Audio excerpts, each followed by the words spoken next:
ಗುರುರ್ಬ್ರಹ್ಮ ಗುರುರ್ವಿಷ್ಣು ಗುರುರ್ದೇವೋ ಮಹೇಶ್ವರ ಗುರುರ್ ಸಾಕ್ಷಾತ್ ಪರಬ್ರಹ್ಮ ತಸ್ಮೈ ಶ್ರೀ ಗುರವೇ ನಮಃ. ಚಿದಂಬರ ನಮಸ್ತೇಸ್ತು ಚಿಂತಿತಾರ್ಥಪ್ರದಾಯಿನೇ ಔದುಂಬರ ಸದಾವಾಸ ಚಿದಂಬರ ನಮೋಸ್ತುತೆ. ಎಲ್ಲ ಆತ್ಮಜ್ಯೋತಿಗಳಿಗೆ ಸಾಷ್ಟಾಂಗ ಪ್ರಣಾಮ. ಜೈ ಚಿದಂಬರ. ಇಂದಿನ ಇನ್ನೊಂದು ನಾಮಪರ ಭಂಗವನ್ನು ನೋಡೋಣ. ಯಾತ್ರಲ್ಲಿ ರಾಜಾರಾಮ್ ಮಹಾರಾಜರು ಏನು ಹೇಳ್ತಾರಪ್ಪ, ಈ ಜೀವಕ್ಕೆ ಅನಂತ ಅನಂತ ಜನ್ಮಗಳಲ್ಲಿ, ಅನಂತ 84 ಲಕ್ಷ ಯೋನಿಗಳಲ್ಲಿ ಈ ಜೀವ ತಿರುಗಾಡಿ ಮತ್ತೆ ಏನಪ್ಪ ಪುನರಪಿ ಜನನಂ ಪುನರಪಿ ಮರಣಂನಲ್ಲಿ ಸಿಕ್ಕಾಕೊಂಡಿದ್ರು ಕೂಡ ಅದಕ್ಕೆ ನಾಮ ತಗೋಬೇಕು ಬಾಯಿಂದ ಅಂತ ಇನ್ನೂ ಕೂಡ ಯಾಕೆ ಅನ್ನಿಸ್ತಾ ಇಲ್ಲಪ್ಪ. ವಾಣಿಯಿಂದ, ವಾಣಿ ಅಂದರೆ ನಮ್ಮ ಇಂದ್ರಿಯ, ಶಬ್ದ. ಆ ಒಂದು ಇಂದ್ರಿಯದಲ್ಲಿ ಏನಿಟ್ಟಿದ್ದಾನಪ್ಪ ಭಗವಂತ, ನಾವು ವಾಣಿ ಏನಕ್ಕೆ ಬಳಸಬೇಕು, ಈ ವಾಚ ಏನಕ್ಕೆ ಬಳಸಬೇಕು? ವಾಚ ಯದ್ವಾ ತದ್ವಾ ಸ್ವೈರ ಭೈರ ಥರ ಮನಸ್ಸು ಬಂದಿದ್ದಂಗೆ ಮಾತಾಡಿದ್ರೆ, ಅವಾಚ್ಯ ಶಬ್ದವನ್ನು ಪ್ರಯೋಗ ಮಾಡಿದ್ರೆ, ಮತ್ತು ಏನು ಬೇಕೋ ಅದು ಮನಸ್ಸಿಂದ ಮಾತಾಡ್ತಿದ್ರೆ ಅವಾಗೇನಾಗತ್ತೆ, ಆ ಮನಸ್ತಾಪಗಳು, ಕ್ಲೇಶ, ದುಃಖ ಉಂಟಾಗಿ ಪುನಃ ಪುನಃ ಕರ್ಮಕ್ಕೆ ಈಡೇರಾಗತ್ತೆ. ಆದರೆ ಅದೇ ವಾಣಿಯಿಂದ ತುಕಾರಾಮ್ ಮಹಾರಾಜ್ ಹೇಳ್ತಾರೆ, ಹೇ ವಾಚ ತೂ ಸದಾ ವಿಠ್ಠಲಾಚೆ ನಾಮಗೆ ಅಂತ. ಸದಾ ಕಾಲ ವಿಠ್ಠಲನ ನಾಮ ತಗೋ ನೀನು. ಕಣ್ಣಿಂದ ಭಗವಂತನ ಮೂರ್ತಿಯನ್ನು ನೋಡು, ಕಾಲಿಂದ ಪಾದಯಾತ್ರೆಯನ್ನು ಮಾಡು, ಕಿವಿಯಿಂದ ಅವನ ಕಥಾಶ್ರವಣವನ್ನು ಮಾಡು, ಕೀರ್ತನೆಯನ್ನು ಹಾಡು, ಹಾಡಿ ಹೊಗಳಿ ಕೊಂಡಾಡಿ ನೀನು ನಿನ್ನ ಜನ್ಮವನ್ನು ಸಾರ್ಥಕ ಮಾಡ್ಕೋ ಅಂತ ತುಕಾರಾಮ್ ಮಹಾರಾಜ್ ಹೇಳ್ತಾರೆ. ಆದರೆ ನಮಗದು ಅನುಭವಕ್ಕೆ ಬರ್ತಾ ಇಲ್ಲ. ಇವತ್ತು ವಿಠಾಬಾಯಿ ಆಖ್ಯಾನದಲ್ಲಿ ಕೇಳಿದ್ವಿ. ವಿಠಾಬಾಯಿ ಏನಂತಾಳೆ ತನಿಗೆ ತಾನು, ನಾನು ದುಷ್ಟಳಿದ್ದೀನಿ, ಅಮಂಗಳಲಿದ್ದೀನಿ, ಅಭಕ್ತಳಿದ್ದೀನಿ ಅಂತ ಹೇಳ್ತಾಳೆ. ಯಾರು? ಅಷ್ಟು 5ನೇ ವರ್ಷದಲ್ಲಿ ವೈರಾಗ್ಯ ಬಂದರೂ ಕೂಡ, ಅವನ ಕೃಪಾಪ್ರಸಾದದಿಂದ ಹುಟ್ಟಿದ್ರೂ ಕೂಡ ಅವಳಿಗೇನಾಗ್ತಿದೆಯಪ್ಪ, ಇನ್ನೂ ತನಿಗೆ ತಾನು ಇದನ್ನು ಗೊತ್ತಾಳೆ. ಯಾಕೆ? ಪಾಂಡುರಂಗನ ದರ್ಶನ ಆಗಿಲ್ಲ, ಪ್ರಾಪ್ತಿಯಾಗಿಲ್ಲ. ಅದಕ್ಕೋಸ್ಕರ ತನಿಗೆ ತಾನು ಏನಂತಾಳೆ, ಅಭಕ್ತಳು, ಅಮಂಗಳಳು ಅಂತಾಳೆ. ಎಲ್ಲಿವರೆಗೂ ದೇಹ ಯಾವಾಗ ಮಂಗಳ ಆಗತ್ತೆ, ಯಾವಾಗ ಪರಮಾತ್ಮನ ಇಲ್ಲಿ ಆವಿರ್ಭೂತ ಪ್ರಕಟೀಕರಣ ಆಗತ್ತೆ, ಪರಮಾತ್ಮ ಇಲ್ಲಿ ಬೆಳಕು ರೂಪದಲ್ಲಿ ನಮಗೆ ಕಾಣಿಸ್ತಾನೋ, ಅವನ ಸ್ವರೂಪ ನಿಜ ಸ್ವರೂಪವನ್ನು ತೋರಿಸ್ತಾನೋ, ಅವಾಗ ಏನಾಗತ್ತಪ್ಪ, ಅವಾಗ ನಾನು ಅಮಂಗಳದಿಂದ ಈ ದೇಹ ಮಂಗಳ, ಪವಿತ್ರ, ಶುಚಿ, ಶುದ್ಧ, ನಿಶ್ಚಳ ಆಗತ್ತೆ. ಅಲ್ಲಿವರೆಗೂ ಆಗೋದಿಲ್ಲ. ನಾವು ಎಷ್ಟೇ ಕೋಟಿ ಜಪ ಮಾಡೋಣ, ಆದರೆ ನಾನು ಜಪ ಮಾಡ್ತಾ ಇದ್ದೀನಿ, ನಾನು ಈ ಸಾಧನೆಗಳನ್ನು ಮಾಡ್ತಾ ಇದ್ದೀನಿ, ನಾನು ಪಾದಯಾತ್ರೆ ಮಾಡ್ತಿದ್ದೀನಿ, ನಾನು ಹಿಡ್ಕೊಂಡಿದ್ದು ಏನೇನೆಲ್ಲ ಮಾಡ್ತೀವೋ ಆ ಭಗವಂತನಿಗೆ ನಾನು ಅರ್ಪಣೆ ಮಾಡಬೇಕಾಗಿದೆ ವಿನಃ ನಾನು ಅರ್ಪಣೆ ಮಾಡಿದ್ಮೇಲೆ ನೀವೇನು ಬೇಕಾದ್ ಮಾಡ್ಕೊಳ್ರಿ. ನಾನು ಅರ್ಪಣೆ ಮಾಡ್ದಲ್ಲೇ ನಾವು ಏನೇನು ಮಾಡ್ತೀವೋ ಅದೆಲ್ಲ ದುಃಖ ಭೋಗಿ ನಾನಾ ಯೋನಿ ಅಂತ ರಾಜಾರಾಮ್ ಮಹಾರಾಜ್ ಹೇಳ್ತಾರೆ. ಏನು ಹೇಳ್ತಾರಪ್ಪ? ದುಃಖ ಭೋಗಿ ನಾನಾ ಯೋನಿ ನಾಮಗ್ನಘೆ ಕದಾವಾಣಿ ಐಸಾ ಚಾಂಡಾಳ ಪಾತಕಿ ಬಳೆ ಜಾತಸೆ ನರಕಿ ತ್ಯಾಸಿ ಸೋಡವಿತ ಜಾಣ ಕರತಿ ನಾಮಾಚೆ ಸ್ಮರಣ ದಾಸಮಣೆ ಚಿದಂಬರ ಬಳೆ ಕರಿತಸೆ ಉದ್ಧಾರ. ನಾನಾ ಯೋನಿಗಳಲ್ಲಿ ನಾನು ಏನು ಮಾಡ್ತಿದ್ದೀವಿ, ಪ್ರತಿಯೊಂದು ಜನ್ಮದಲ್ಲಿ ಬರ್ತೀವಿ, ಕರ್ಮ ಮಾಡ್ತೀವಿ, ಮತ್ತೆ ಅದನ್ನು ಆ ಬ್ಯಾಗೇಜ್ನ ಕ್ಯಾರಿ ಮಾಡ್ಕೊಂಡು ಬರ್ತೀವಿ. ಅದಕ್ಕೆ ಆ ಬ್ಯಾಗೇಜಿಗೆ ನಾವು ಪ್ರಾರಬ್ಧ ಅಂತೀವಿ. ಆ ಪ್ರಾರಬ್ಧಾನುಸಾರವಾಗಿ ಸುಖ ದುಃಖ ಈ ದೇಹಕ್ಕೆ ಉಂಟಾಗತ್ತೆ. ಆದರೆ ಮನಸ್ಸಿಗೂ ಅದಕ್ಕೂ ಸಂಬಂಧ ಇಲ್ಲ. ದೇಹಕ್ಕೆ ಏನಾಗ್ತಿದೆಯೋ ಅದು ನಾನು, ಆ ದೇಹಕ್ಕೆ ಪರಮಾತ್ಮ ನಾನು ಮಾಡಿದ್ದೇ ನಾನು ಫಲ ಅನುಭವಿಸ್ತಾ ಇದ್ದೀನಿ. ಭಗವಂತ ಏನು ಮಾಡಿಬಿಡ್ತಾನಪ್ಪ, ನಮ್ಮ ಮೆಮೊರಿನ ಅಳಿಸ್ಬಿಡ್ತಾನೆ. ಹಿಂದಿನ ಜನ್ಮದ್ದು, ಮುಂದಿನ ಜನ್ಮದ್ದು, ಹಿಂದಿನ ಜನ್ಮದ್ದು ಏನೂ ನಮಗೆ ಜ್ಞಾಪಕ ಇಡೋದಿಲ್ಲ. ಅದಕ್ಕೆ ಏನಾಗುತ್ತೆ, ನಮಗೆ ಅರಿವಿಲ್ಲ. ಹಿಂದಿನ ಜನ್ಮದಲ್ಲಿ ನಾವು ಏನೇನು ಪಾಪ ಮಾಡಿದ್ದೀವಿ, ಏನೇನು ದುಷ್ಕರ್ಮಗಳನ್ನು ಮಾಡಿದ್ದೀವಿ, ಅದಕ್ಕೋಸ್ಕರ ಇವತ್ತು ಅದನ್ನು ಅನುಭವಿಸ್ತಾ ಇದ್ದೀವಿ. As you sow you shall reap ಅಂತಾರೆ. ಅಂದರೆ ಏನು? ಮತ್ತೆ ಮಾಡಿದ್ದುಂಡೋ ಮಹಾರಾಯ ಅಂತ ಗಾದೆ ಹೇಳ್ತೀವಿ. ಅಂದರೆ ಏನು? ನಾನು ಏನೋ ಯಾವುದೋ ಜನ್ಮದಲ್ಲಿ ಮಾಡ್ಕೊಂಬಂದಿದ್ದೆ ಪಾಪಕರ್ಮಗೆ ಅನುಕರಣ ಏನು ಮಾಡಬೇಕಪ್ಪ, ಈ ಜನ್ಮದಲ್ಲಿ ಅವನು ಒಂದು ರೋಗ ಕೊಟ್ಟ, ಹಾರ್ಟ್ ಡಿಸೀಸು. ಈಗ ಅದಕ್ಕೆ ಗುಳಿಗೆ ತೊಗೋಬೇಕು, ಅದನ್ನು ರಕ್ಷಣೆ ಮಾಡ್ಕೋಬೇಕು. ಗುಳಿಗೆ ತೊಗೊಳ್ಳಿಲ್ಲ ಅಂದರೆ ತೊಂದರೆ ಆಗುತ್ತೆ.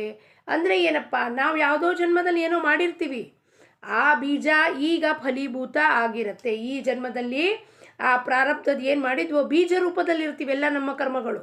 ಇದೇನು ಹವಾದಲ್ಲಿ ಲಟ್ಕಾಯಿಸ್ತಿರೋದಿಲ್ಲ, ಎಲ್ಲ ಬೀಜ ರೂಪದಲ್ಲಿರುತ್ತೆ. ಆ ಬೀಜ ಏನಾಗುತ್ತೆ, ಸಂಚಿತದಲ್ಲಿರೋ ಬೀಜಗಳು ಎಲ್ಲ ತಗೊಂಡು ಭಗವಂತ ಪ್ರಾರಬ್ಧಕ್ಕೆ ಹಾಕ್ತಾನೆ. ಪ್ರಾರಬ್ಧ ಯಾವಾಗ ಜೀವ ಬರುತ್ತೋ ಪೃಥ್ವಿ ಮೇಲೆ ಹುಟ್ಟಿ ಅದು ಅನ್ಫೋಲ್ಡ್ ಆಗಕ್ಕೆ ಶುರುವಾಗತ್ತೆ. ಅಪ್ರಿಯ ಘಟನೆ ಇರಲಿ, ಪ್ರಿಯ ಘಟನೆ ಇರಲಿ, ಸುಖ ಇರಲಿ, ದುಃಖ ಇರಲಿ, ಎಲ್ಲವೂ ನನ್ನ ಪ್ರಾರಬ್ಧಾನುಸಾರವಾಗಿ ಅನ್ಫೋಲ್ಡ್, ಆಯಾ ಟೈಮಿಗೆ ಅನ್ಫೋಲ್ಡ್ ಆಗತ್ತೆ. ಇದನ್ನು ಸದ್ಗುರು ಬಂದು ಅರಿವಿಗೆ ತಂದು ಕೊಡ್ತಾನೆ. ನೀನೇನು ಬೀಜ ಹಾಕಿದ್ಯಮ್ಮ, ಅದೇ ಬೀಜವನ್ನು ನೀನಿವತ್ತು ಅನುಭವಿಸ್ತಿದ್ಯಾ. ಅದಕ್ಕೆ ಅಳಬೇಡ, ಗೋಳಾಡಬೇಡ, ನಿನ್ನ ದುಃಖ ಇದೆ ಅಂತ ಹೇಳಬೇಡ. ನಾವು ಮಾಡಿದ್ದೀವಿ ಅಂತ ಒಪ್ಕೊಂಡ್ಬಿಟ್ರೆ ಭಗವಂತ ಸದ್ಗುರು ಅದನ್ನು ಶಕ್ತಿ ಸಾಮರ್ಥ್ಯ ಕೊಡ್ತಾನೆ. ಅದನ್ನು ಸಹಿಸ್ಕೊಳ್ಳುವಾಗ ನಮ್ಮ ಸಮಾಧಾನ ಭಂಗ ಆಗೋದಿಲ್ಲ. ಈ ಮನಸ್ಸು ಹೆಂಗಿರತ್ತವಾಗ ಅವನಲ್ಲಿದ್ದಾಗ ಅದು ರಾಕ್ ಸಾಲಿಡ್ ಇರುತ್ತೆ. ಯಾಕೆ, ನನಗೆ ಗೊತ್ತು ಏನಪ್ಪ ಇವೆಲ್ಲವೂ ಆಕ್ಸೆಪ್ಟೆನ್ಸ್. ಏನು acceptance of the divine will? ಏನಪ್ಪ ನಾನು ಏನು ಮಾಡಿದ್ದೀನೋ ಅದನ್ನು ಈ ಜನ್ಮದಲ್ಲಿ ಅನುಭವಿಸ್ತೀನಿ. ಅದು ಕಣ್ಣು ಮುಂದೆ ಬರುತ್ತೆ, ಪ್ರಕಟ ಆಗತ್ತೆ. ಹೋದ ಜನ್ಮದಲ್ಲಿ ಮಾಡಿದ್ದು ಈ ಜನ್ಮದಲ್ಲಿ ದುಃಖ ರೂಪದಲ್ಲಿ ಪ್ರಕಟ ಆದಾಗ ನಮಗೆ ತಡ್ಕೊಳ್ಳಿಕ್ಕೆ ಆಗೋದಿಲ್ಲ. ನಾನು ಒಳ್ಳೆಯವಳಿದ್ದೀನಿ, ಇದೊಂದು ಸಾತ್ವಿಕ ಅಹಂಕಾರ ಇರುತ್ತೆ, ನಾನು ಭಾಳ ಒಳ್ಳೆಯವಳಿದ್ದೀನಿ, ಅದಕ್ಕೆ ನನಗೆ ಯಾಕೆ ಹಿಂಗಾಯ್ತಪ್ಪ. ಅದಕ್ಕೆ ಹಿಂದಿನ ಜನ್ಮದಲ್ಲಿ ನಾವೇನು ಮಾಡಿದ್ವೋ ಅದು ಈಗ ಕಾರ್ಯರೂಪದಲ್ಲಿ it will be shown in front of us. ಅದಕ್ಕೆ ಸದ್ಗುರು ಏನಂತಾನೆ, ಇದನ್ನು ನೀನು ಬಿಟ್ಟು ಹಾಕಿದ್ರೆ ನಿನಗೆ ಅರ್ಥ ಆಯಿತು ಅಂದರೆ ನೀನು ಯಾರಪ್ಪ, ಈ ಕರ್ಮಚಕ್ರದಿಂದ ನಿನಗೆ ಬಿಡುಗಡೆ ಆಗತ್ತೆ. ನಾಹಂ ಕರ್ತ ನಾಹಂ ಭೋಕ್ತಾ. ಐಸೆ ಚಾಂಡಾಳ ಪಾತಕಿ ಬಳೆ ಜಾತಸೆ ನರ್ಕಿ. ಚಾಂಡಾಳ ಪಾತಕಿಗಳು ನಾವೆಲ್ಲರೂ ನರ್ಕಕ್ಕೆ ಹೋಗ್ತೀವಿ. ನಾವು ನರ್ಕ ಎಲ್ಲಿದೆಯಪ್ಪ ಹಂಗಾರೀಗ? ನರ್ಕ ಎಲ್ಲೂ ಮೇಲೆ ಎಲ್ಲೂ ಇಲ್ಲ. ನರ್ಕ ಸ್ವರ್ಗ ಇಲ್ಲೇ. ನಾವೇನು ಒಳ್ಳೆ ಕೆಲಸ ಮಾಡ್ತೀವೋ ಅದು ಸ್ವರ್ಗದ ಪ್ರಾಪ್ತಿ ಮಾಡಿಕೊಡೋಂಥ ವಸ್ತು ವಿಷಯಗಳ ನಮಗೆ ಪ್ರಾಪ್ತಿ ಆಗತ್ತೆ. ನರ್ಕ ಏನಪ್ಪ? ಹಾಸ್ಪಿಟ್ಲಲ್ಲಿರೋದು, ವೃದ್ಧಾಶ್ರಮದಲ್ಲಿರೋದು, ಮಕ್ಕಳು ಓಡಿಸೋದು, ಮಕ್ಕಳು ಬಿಟ್ಟು ಹೋಗೋದು, ಇವೆಲ್ಲ ನರ್ಕ ಆತನೆ. ಇವೆಲ್ಲ ಯಾಕೆ? ಅವಾಗ ದುಃಖ ಆಗ್ತಿರುತ್ತೆ. ಆ ದುಃಖದ ಭೋಗಣೆ ಏನಿದೆಯೋ ಅದೇನಪ್ಪ? ಅದೇ ನರ್ಕ ಯಾತನೆ. ತ್ಯಾಸಿ ಸೋಡಬಿತಾ ಜಾಣ ಕರಿತಿ ನಾಮಾಚೆ ಸ್ಮರಣ. ಇದರದಿಂದ ನಾನು ಬಿಡುಗಡೆ ಹೊಂದಬೇಕು ಅಂದರೆ ಏನು ಮಾಡಬೇಕು?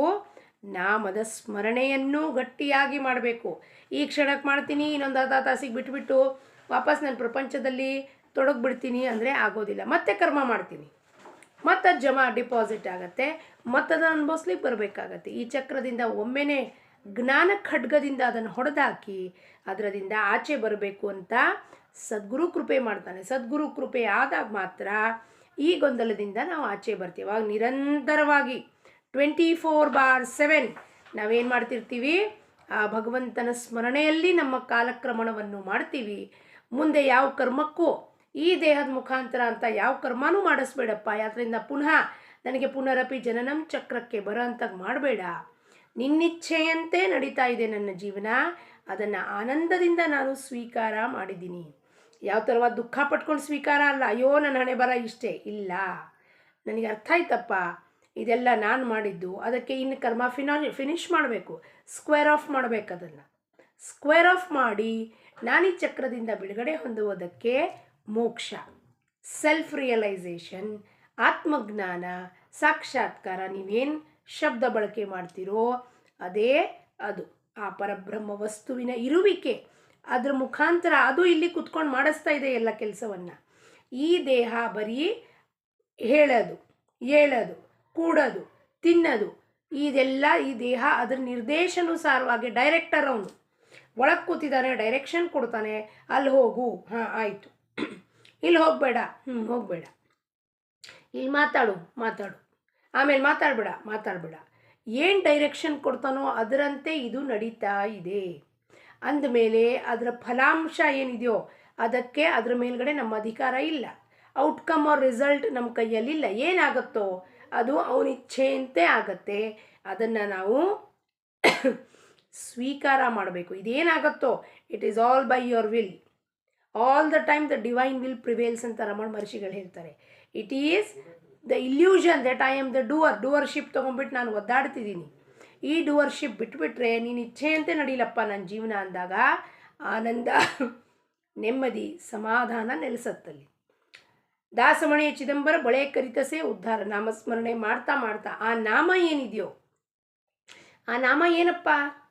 ನಾಮ ತಗೋಬೇಕು ಅಂತ ಹೇಳ್ತೀವಿ. ಆ ನಾಮ ಏನು? ಆ ನಾಮ ಶುದ್ಧವಾದ ಜ್ಞಾನ. ಚಿತ್ ಅಂಬರ್, ಚಿದಂಬರ್. ಚಿತ್ ಎಂಬುವ ಶುದ್ಧ ಜ್ಞಾನ ಸರ್ವವ್ಯಾಪಕವಾಗಿ ಸನಾತನ, ನನ್ಕಿನ್ನ ಆದಿ ಮಧ್ಯ ಅಂತ್ಯರಹಿತ ಅದು ನಾಮ. ಅದು ಯಾವಾಗಲೂ ಇರುವುದೇ. ಯಾರು ಬಂದ್ರೇನು, ಕೋಟ್ಯಾನುಕೋಟಿ ವರ್ಷದಲ್ಲಿ ಯಾರು ಬಂದ್ರೇನು ಯಾರು ಹೋದ್ರೇನು ಆ ನಾಮ ಏನಿದೆಯೋ ಅದು ಸದಾ ಇರುವುದೇ. ನಾಮ ಅಂದರೆ ಶುದ್ಧವಾದ ಜ್ಞಾನ, ನಿರಾಕಾರ ಸ್ವರೂಪ, ಆ ಬೆಳಕು, ಶುದ್ಧ ಚೈತನ್ಯ, ಅದಕ್ಕೆ ನಾಮ ಅಂತಾರೆ.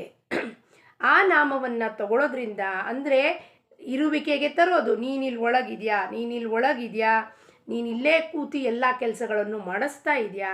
ಹಾಗಾಗಿ ನೀ ನನ್ನ ಒಡೆಯ ಮಾಲಿಕ್, ನಾನು ನಿನ್ನ ದಾಸಿ ಅಂದಮೇಲೆ ಮಾಲೀಕಿನ ಮುಂದೆ ನಾವು ಏನಾದ್ರು ಉತ್ತರ ಕೊಡ್ತೀವ? ಏನಾರು ಮಾಲೀಕಿನ ಆಚೆ ತೆಗೆದು ಹಾಕ್ತಾನೆ ಆಫೀಸಿಂದ. ಅಲ್ಲಿ ಮನೆ ಉದರ ನಿರ್ವಾಹ ನಡಿಬೇಕು, ಮನೆ ನಡಿಬೇಕು. ಅವನೇನು ಬೈತಾನೋ ಬೈಸ್ಕೊಂಡು ತಿಂಗಳಿನ ಕಡೆಗೆ 60,000 70,000 1,00,000 ಗಳಿಸೋಕ್ಕೋಸ್ಕರ ಕೂತಿರ್ತೀವಿ. ಅವನು ಎಷ್ಟೇ ಕೆಟ್ಟದಾಗಿ ಮಾತಾಡಿದ್ರೂ ಸಹ, ನೋಟಿಸ್ ಕೊಟ್ಟರೂ ಸಹ ಕೈ ಕಾಲಿಗೆ ಬಿದ್ದು ನಾವೇನು ಮಾಡ್ತೀವಿ? ಆ ಕೆಲಸ ಉಳಿಸ್ಕೋತೀವಿ. ಅಂದಮೇಲೆ ತ್ರೈಲೋಕ್ಯದ ಒಡೆಯ ನನ್ನ ಪರಮಾತ್ಮ ನನಗೆ ಈ ಉಸಿರು ಕೊಟ್ಟಿದ್ದಾನೆ ಅಂದಮೇಲೆ ನಾನು ಎಷ್ಟು ಅವನ ಪ್ರತಿ ಸಮರ್ಪಣಾ ಭಾವ ಇರಬೇಕು. ಇಲ್ಲೊಂಚೂರು ಏರುಪೇರು ಆಯಿತು ಅಂದರೆ ಆಗಲೇ ತ್ರಿದೋಷಗಳು, ವಾತ ಪಿತ್ತ ಕಫ ಶುರುವಾಗತ್ತೆ. ಏನೋ ಶರೀರದಲ್ಲಿ ಏನೋ ಒಂದು ಜಡ್ಡು ಅದು ಇದು ಶುರುವಾಗುತ್ತೆ. ಅದನ್ನು ರಿವರ್ಸ್ ಮಾಡ್ಲಿಕ್ಕೆ ನನ್ನ ಕೈಲಿ ಬರ್ತಾ ಇಲ್ಲ. ಯಾಕೆ? ನಾನಷ್ಟು ಪವರ್ಫುಲ್ ಇದ್ದೆ, ನಾನೆಲ್ಲ ರಿವರ್ಸ್ ಮಾಡ್ಕೊಂಡು ನಾನು ಮತ್ತೆ ಇದಾಗ್ಬಿಡ್ತಿದ್ದೆ. ಆದರೆ ಆಗೋದಿಲ್ಲ. ಅದು ಮಾಡೋದು ಕೈ ಯಾರ ಕೈಯಲ್ಲಿದೆ? ಅದು ಅವನ ಕೈಯಲ್ಲಿ. ಅವನೇನು ಹೇಳ್ತಾನೆ? ನೀನೇನು ಪ್ರಾರಬ್ಧ ಮಾಡಿದ್ಯೋ ಅದರ ಅನುಸಾರವಾಗಿ ನಿನಗೆ ತಕ್ಕಂಥ ಫಲ ಶಿಕ್ಷೆ ಈಗ ಸಿಗ್ತಾ ಇದೆ. ಅದನ್ನು ಅನುಭವಿಸು, ಫಿನಿಶ್ ಮಾಡು. ಅದನ್ನು ಕ್ಯಾರಿ ಫಾರ್ವರ್ಡ್ ಮಾಡಬೇಡ, ರಿಗ್ರೆಟ್ ಮಾಡಬೇಡ, अड़बेड़ा, स्वीकार करो उसको. अभी जो हो रहा है उसको स्वीकार करो. एक बात स्वीकार करना है, दूसरा बात स्वीकार नहीं करना है. ऐसा समर्पण नहीं होता है. समर्पण भाव मतलब संपूर्ण acceptance of what ever is happening in my life is because of the divine will ಅಂದರೆ ಆ ಇಚ್ಛಾ ಅಂದರೆ ಪರಬ್ರಹ್ಮ ವಸ್ತು ಅವನಿಂದಾನೇ ನಡೀತಾ ಇದೆ ಅಂದಮೇಲೆ ಅಲ್ಲಿ ಯಾವ ಗೊಂದಲ ಇಲ್ಲ. ಅಕ್ಸೆಪ್ಟ್ ಮಾಡ್ಕೊಂಡ್ಮೇಲೆ you will be always in that path, focused. ಆಯ್ತಪ್ಪ, ಇವತ್ತು ಹಿಂಗಾಯ್ತಾ, ಸರಿ. ಇವತ್ತು ಅವ್ರು ಬಂದೇನೋ ಹೇಳಿದ್ರಾ, ಆಯ್ತಪ್ಪ. ಇವತ್ತು ಇವ್ರು ಬಂದೇನೋ ಹೇಳಿದ್ರಾ, ಆಯ್ತಪ್ಪ. ಇವತ್ತು ಹೋಗೋಕ್ಕಾಗಲಿಲ್ಲ, ಆಯ್ತಪ್ಪ. ಹೋಗೋಕ್ಕಾಯ್ತು, ಅದು ನಿನ್ನಿಚ್ಛೆ. ಅಲ್ಲಿ ಹೋಗೋಕ್ಕಾಗಲಿಲ್ಲ, ಅದೂ ನಿನ್ನಿಚ್ಛೆ. ಅವ್ರೇನು ತಪ್ಪು ತಿಳ್ಕೊತಾರೋ ಬಿಡ್ತಾರೋ ಅದು ಅವನಿಚ್ಛೆ. ಎಲ್ಲವೂ ಅವನಿಚ್ಛೆ. ಅವನಿಚ್ಛಾ ಮಾತ್ರದಿಂದ ಸಂಸಾರ ನಡೀತಿದೆ. ಇದು ಇರುವಿಕೆಗೆ ಬರದೇ ಶುದ್ಧವಾದ ಜ್ಞಾನ, ಆತ್ಮಜ್ಞಾನ, ಸಾಕ್ಷಾತ್ಕಾರ. ಅದು ಯಾವಾಗಲೂ 24/7 ನಮ್ಮ ಒಳಗಿದೆ, ನಮ್ಮ ಹತ್ರನೇ ಇದೆ. ಅದನ್ನು ಹುಡುಕಾಡ್ಲಿಕ್ಕೆ ಎಲ್ಲೂ ಹೊರಗಡೆ ಹೋಗೋದು ಅವಶ್ಯಕತೆ ಇಲ್ಲ. ರಾಜಾರಾಮ್ ಮಹಾರಾಜ ಚರಣಕ್ಕೆ, ಸದ್ಗುರು ಚರಣಕ್ಕೆ ಅಭಂಗ ಪುಷ್ಪವನ್ನು ಅರ್ಪಿಸುತ್ತಾ ಲೋಕ ಸಮಸ್ತ ಸುಖಿನೋ ಭವಂತು. ಜೈ ಚಿದಂಬರ.